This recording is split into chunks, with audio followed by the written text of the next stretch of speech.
Okay, so as an example, consider this 3 radios. Okay, so this radio, let's say that this radio is placed in a different area. For example, this area right here.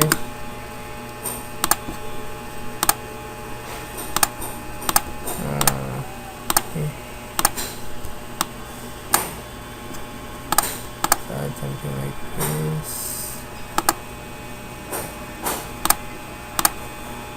So for example, this radio is located in a different area, right? This could be like maybe 100 radios in this area, but for simplicity's sake, let's just put one radio here. For example, if this radio belongs to, for example, warehouse or building A, for example, so like assuming there are security guards guarding this building A, maybe around 100 radios like these, and then we have another radios for building B, right? For building B, maybe also 100 radios, and then you have maybe 2 or 3 supervisors, right?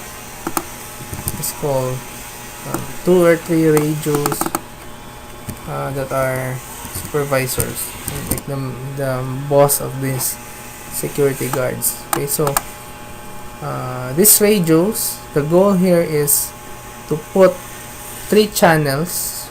We'll call these channels building A, building B, and then the supervisor in each radio, so that, for example, this radio which is in building A can contact building B and can contact the supervisor, and this radio here can contact building A radio and the supervisors, and then the supervisors can contact all of them.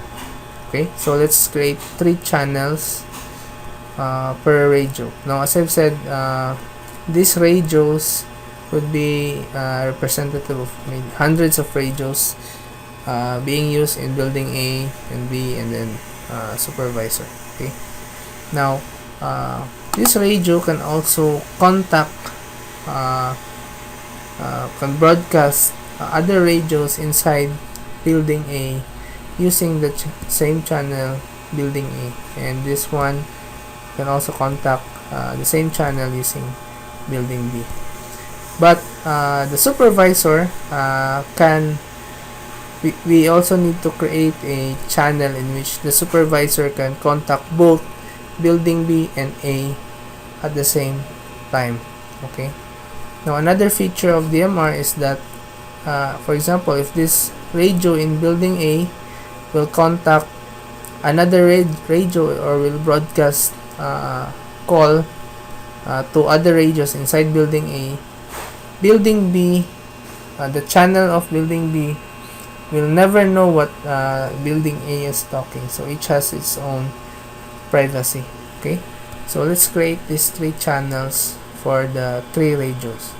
Okay, so the first one we need to do is we need to identify, or we need to assign radio IDs.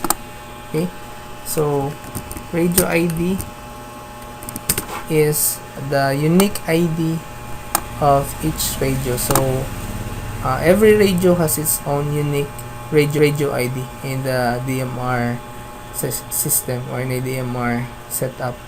Okay, so this radio, as I've said, is a representative of hundreds of radios inside building A, but let's just use one radio. Okay, so let's assign it as, for example, 1001.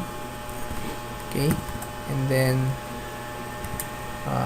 for building B, 1002, and then for the supervisor, let's assign 1003. Okay, so again, the goal is that building A can contact building B, and supervisor building B can contact building A and the supervisor can contact either building A or building B or both, at the same time. Okay, so we also need to have a group number. Okay, group number for building A, for building B, and for the supervisor. Okay, so let's assign a group number. Okay, so let's assign 100 to building A, 200 to building B, and then 300 for the supervisor. Okay, so let's go to the programming of these radios. Okay, so right now we need to program the radio ID, the group ID, and other parameters for this particular example. So I will be using Hytera Radio, specifically PD788 for this example. Okay, and for the frequency, let us assume the frequency is just, since I am using 350 to 400 megahertz, let us just use 360 megahertz as an example. This is going to be direct mode or simplex operation. Okay, so in order to program the radio ID, okay, let's go to conventional, and then digital common, then basic. Okay, so for the radio ID,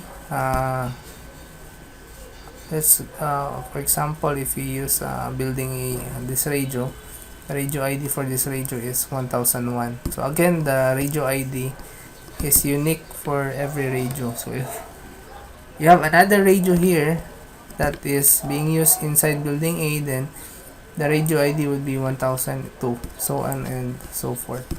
Also, for the radio ID, we use 1001. Okay.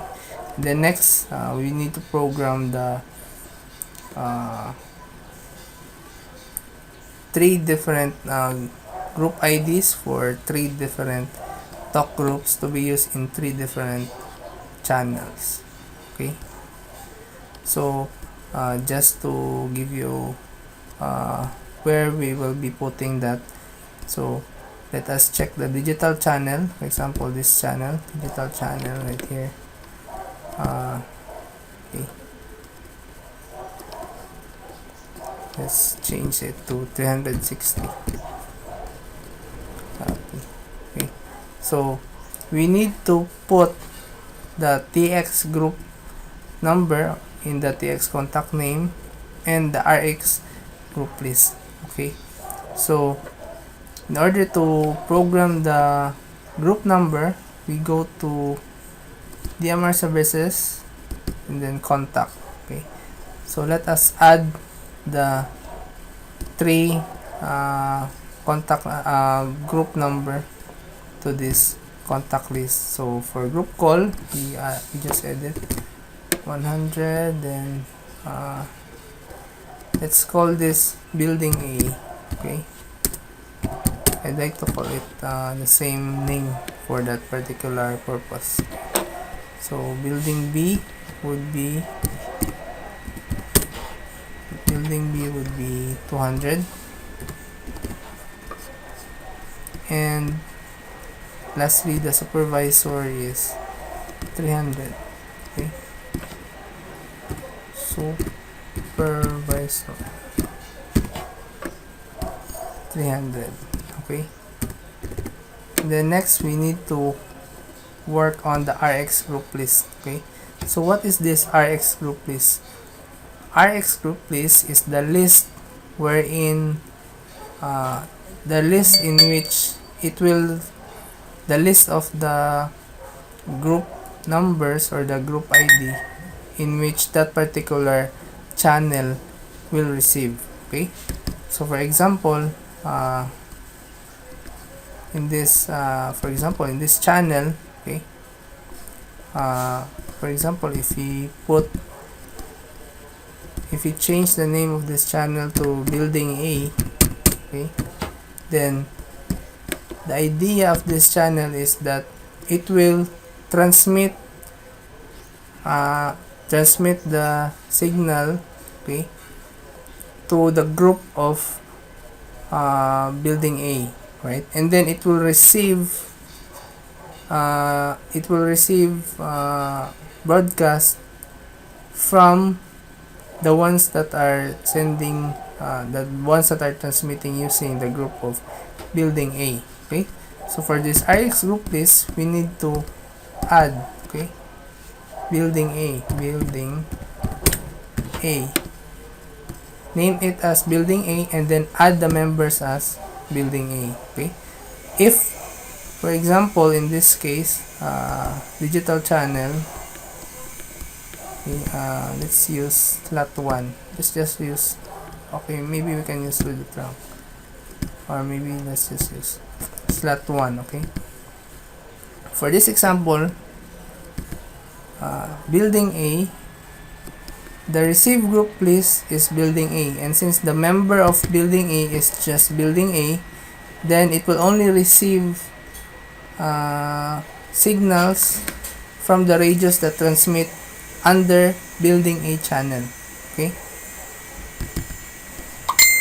for the TX contact name, if it wants to transmit building A, then we put TX contact name to building A. What if I add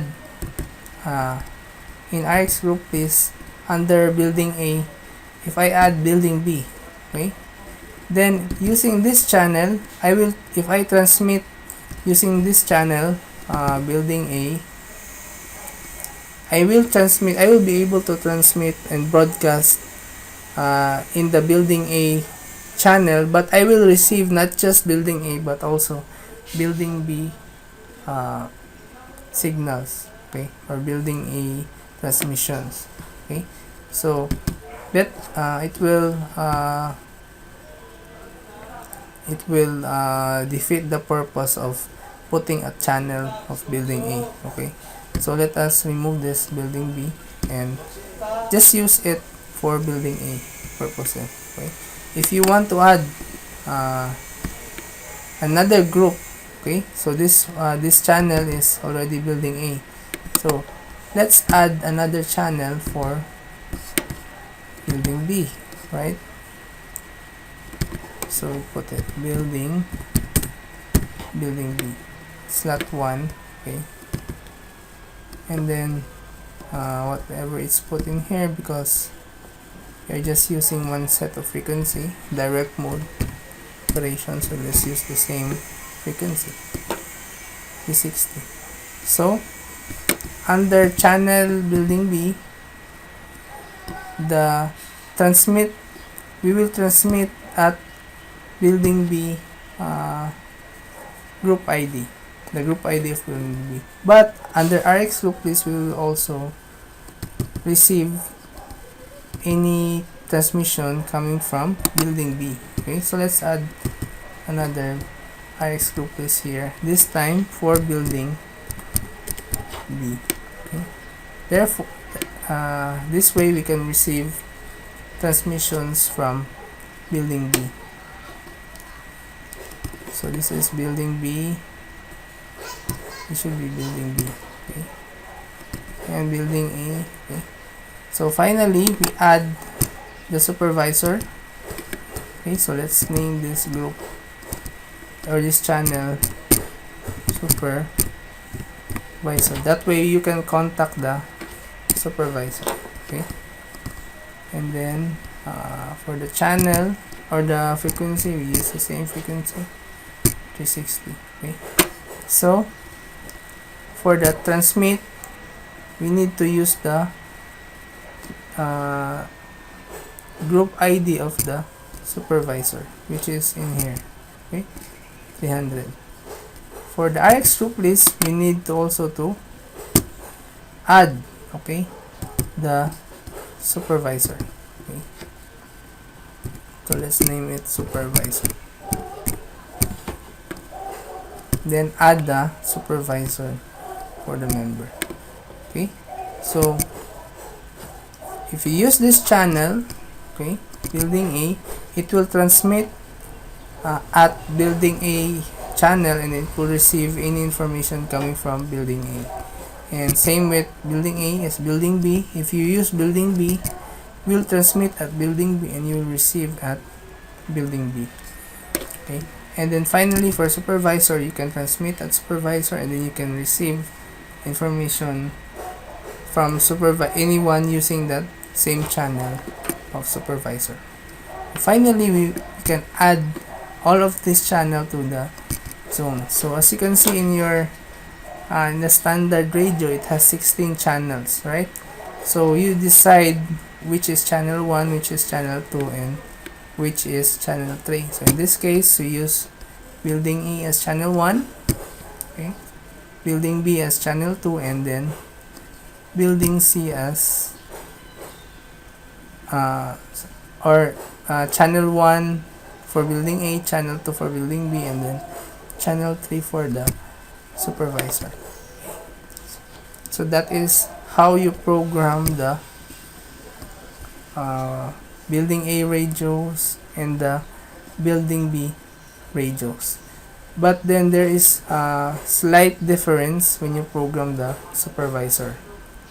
Okay, because what I want from the supervisor is I want to transmit, if I use the supervisor radio, I want to transmit both to building A and building B at the same time.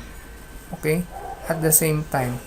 So if I use the radio from the supervisor, I must be able to transmit or broadcast to building A, to building B, and then to my co-supervisors all at the same time. So how should I do this? Okay, so for the supervisor, we need to create a channel wherein the supervisor can contact both building A, building B, and supervisor all at the same time. So we are going to name that channel as all call. Okay, this is specific, this is just available for the supervisors only. Okay, so let's put in all call. Okay, step 1 using the same frequency, 6. Copy that. Okay, and then we must also add another group. Okay, so we name it all call. Okay, and the all call in DMR already has a unique call ID or group call ID. Okay, so specifically for the all call. So for the RX group, please, okay, we add another RX group, please. This time we name it all call. Okay, now all call, with all call you must transmit to all the channel all at the same time, and be able to receive signals from different channels. So you must be able to receive all of these channels, the building A, building B, and then the supervisor. Then you add it. Okay, RX group, please, as all call, and the TX contact name to all call, wherein the members are building A, building B, and the supervisor. And then finally we add this group all call to the zone as channel 4. Okay, so these are the numbering of the channels. Okay, so finally we write the radio. Okay, so for example, this is building A, building B, and then the supervisor.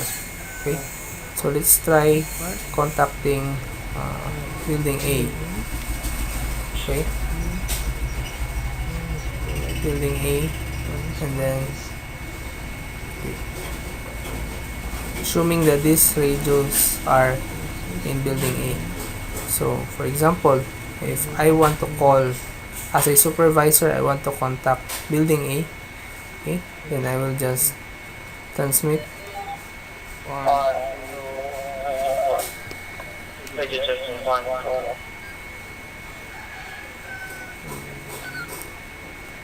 Now if I try to contact building B, okay, building B, and the other one is in building A, building A cannot hear building A cannot hear building B. Okay. So for example, supervisor to supervisor call.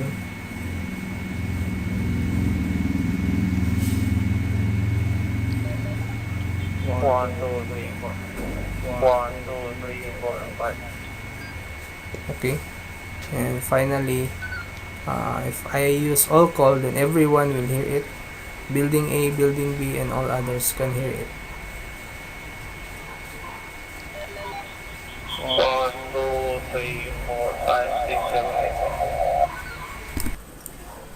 So DMR or digital mobile radios can be used in a lot of applications. Basically, DMR is part of the critical communication solutions by different manufacturers. So one of the important applications of DMR is in the area of public safety, wherein like for example the police and the firemen and all those involved in public safety can use DMR as a safe mode of communication, communicating from the lowest to the highest rank officials, and they will not have to worry about frequency, full use of frequency, because DMR can easily divide that using 1-2 slots depending on the level of DMR. So in our country, the police uses DMR trunking for carrier, which means it has 2 slots per carrier, so that's 4 times 2, almost 8 slots available at any time for communicating. So and also for transportation, you can use DMR in railways, in airports. So I've installed DMR in airports. I have some installations in railways, but some railways still use Tetra. They, for some reason, they would like to use Tetra over DMR in transportation, but definitely DMR can deliver the same quality over Tetra in transportation. And also mining, we have this what we call what do you call that, extrinsically safe radios that pass the international standards. So these radios do not easily catch fire. These are specially made radios for specially made environments, such as in mining and oil and gas. Okay, so when you are working inside oil and gas, you need IS radios, or intrinsically safe radios. Okay, so there are specialized standard radios for that. And hospitality, for example, hotels, like for example you have an admin, accounting, security, utility, things like that in a very large facility. You can easily place a repeater on top of that building and program the radio such that every group has its own channel using the same frequency, of course. So that way the admin can, or the utility cannot listen to what the admin is saying, and the security cannot listen to what the admin is saying, things like that. So there is privacy, and of course there is security. So for the next part, I am going to explain another example of DMR application. So hope to see you on the next video.